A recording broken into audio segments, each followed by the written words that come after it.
If you operate in a state that requires bottle deposits, you'll need to set them up in your Corona Studio to be charged alongside your products. In this video, we'll go over just that. When setting up bottle deposits, there are two possible scenarios. If you use Corona's container functionality, adding bottle deposits is quick and easy.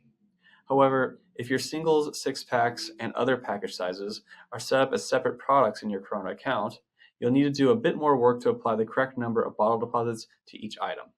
Let me show you what I mean. To better understand how bottle deposits work, we'll look at three different products. First, we have the bottle deposit itself. This is a product that will be linked to other items, making it what we call a subproduct. Next, we have a product, which in this case is going to be our Red Bull, that's set up using Corona's container functionality. And finally, we'll look at a product that's not using container functionality, which in this case will be our Michelob Ultra 6-pack. If you're not familiar with containers or container functionality, it's a feature that helps you easily manage items sold in multiple package sizes. It eliminates the need to manually tell the system when you've broken down a larger package into smaller ones or into individual bottles. And it's great for selling products with the same barcode on all the package sizes. If you want to learn more about the functionality, we have a separate video linked in the description below that goes into more detail. Let's start off by showing you how to make the bottle deposit product itself. As you see, I've already have it created here, but I'm going to start a new one from scratch to show you how I did it. So we'll select new, we'll name it, I'm just going to give it the same name. We'll do whatever commodity group makes sense, so I'm probably going to just do miscellaneous for mine. Assortment, I'm going to put it in my general assortment. Sector, you're going to want to do tax-free for this one. And then the last thing we need to do is just give it a price of 5 cents. If you have multiple price groups, do it for all your price groups. Otherwise, it's not going to charge anything for the bottle deposit. So there we go. And that's as simple as it is for making a bottle deposit. Now let's show you how we apply it to our products. So of course, you can apply this bottle deposit in mass using a mass edit, but for this example, I'll show you how to add it for an individual product. So let's double click on our Red Bull item. This is the item that uses our container functionality. So because it's using our container functionality, this part is rather simple.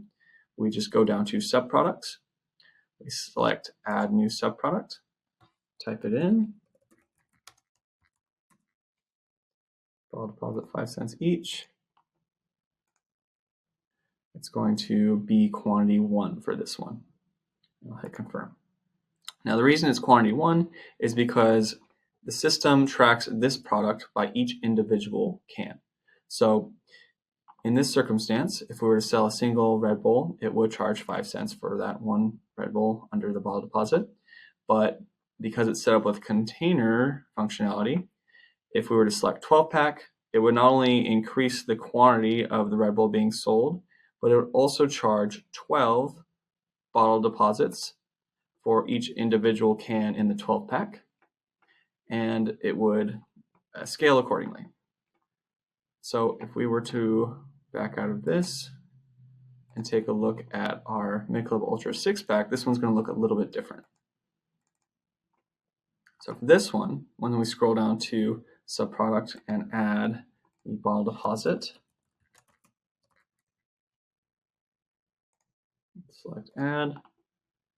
We'll want to make this quantity whatever the package quantity is of this individual product, because this product isn't using container functionality. So there's a bunch of different Michelob Ultra products in this hypothetical system that you're using. You'll probably have a 6-pack, a 12-pack, a 24-pack. They're each their own individual products. So whichever package quantity this product is the number of deposits we're going to want to put for this subproduct. So I'll put 6 for this one. That way it charges the 5 cents 6 times because there's going to be 6 bottles or cans in this individual package. There is one last tip I want to show you before we end this video, and it's for any business not using our container functionality. If you wanted to add the bottle deposits to your 6-packs, your 12-packs, your 24-packs in mass, what you want to do is select the filter at the top right. We can add a filter for name, for example. We can type in like 12PK, 12-pack, or whatever your products fall under in terms of the name. As you see here, I have a bunch of my 12 packs, so I'll know that I need to add 12 bottle deposits to each of these products. So now they have them all selected through my filter. I can go to the top here and hit edit. And then I can scroll down and select add new subproduct. We'll do the same thing we did before,